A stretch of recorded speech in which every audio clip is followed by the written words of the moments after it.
আসসালামু আলাইকুম এভরিওয়ান, আপনারা সবাই কেমন আছেন? আশা করি সবাই ভালো আছেন। আমি অনেক ভালো আছি, দেখতেই পারতেছেন সবাই আমি যে অনেক অনেক ভালো আছি। আজকে আমার কাকাতো বোনের বাসায় যাব, তার জন্য রেডি হয়ে নিলাম। তারপরে আপনাদের সাথে শেয়ার করব ভিডিওটা, তার জন্য একটু ভিডিও করে নিলাম। অনেক দিন পরে আমার একটা নিজের ভিডিও নিয়ে আসলাম আপনাদের কাছে। আজকে প্রচুর রোদ উঠছে, তারপরে যে জুতাটি পরে বাড়ি গেলাম, একটু ভিডিও করে নিলাম। ছেলেকে বলতেছি একটু ভিডিও করে দাও, তারপরে ছেলে ভিডিও করে দিল। রৌদ্রটাকে বাহিরে খারান যায় না, এমন রৌদ্র উঠছে। তারপরে আমার ভাই আর মেয়ে আসছে, বলতেছে ফুপি আমার একটু ভিডিও করো তোমার সাথে। আমি বললাম চলো, দুনো ভাই আর মেয়ে আর আমি একসাথে ভিডিও করলাম। তারপরে এই যে অটো চলে আসছে, অটোর মধ্যে কাকি, আমার ভাবি, আমি একটু দাঁড়ায় রয়েছি। আমি সবাই শেষে উঠলাম, তারপরে এই যে উঠে চলে যাব। অটো দিয়ে সবাই একসাথে বেড়াতে গেলে মজাই আলাদা, দেখেন সবাই একসাথে।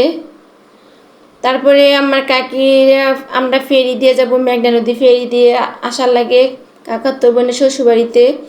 তো ওরা ফেরি ফিল করছে আর আমরা চলে আসছি ওদেরকে রাখিয়া। তারপরে এখানে ওয়েট করতেছি ওদের জন্য, কাকি আমার ভাবির জন্য দাঁড়াই রয়েছি।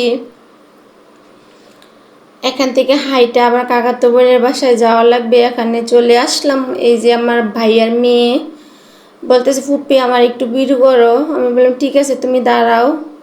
তারপরে ওর একটু ভিডিও করে, এখানে আবার কাকাতো বোনের ছেলে আসছে, বলতেছে আন্টি তুমি আমার একটু ভিডিও করো। আমি তো আসো, এরা দুইজনকে একটু নিলাম। এখন বাড়িতে চলে আসবো। এই যে দেখেন আমাদের মেঘনা নদীর দৃশ্যটা, প্রচুর রোদ উঠছে। এটা ফেরির মধ্যে, দেখেন ফেরির উপরে যে আমি দাঁড়ায় রয়েছি, কি আর করার, অনেক মানুষ, রৌদ্র অনেক গরম লাগতেছে। দেখেন আমাদের মেঘনা নদীটা অনেক বড়,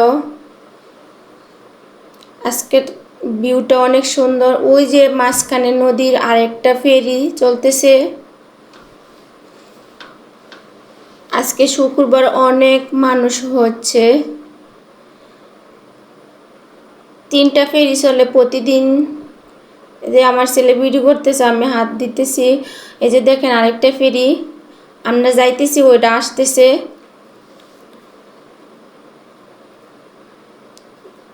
অনেক ভালো লাগছে, আজকে সবাই একসাথে বেড়াতে গেলাম। তো আমার ভিডিওটা কেমন হয়েছে সবাই জানাবেন। আমার ভিডিওতে সবাই লাইক কমেন্ট শেয়ার করবেন। আপনাদের কাছে একটা অনুরোধ, আসসালামু আলাইকুম।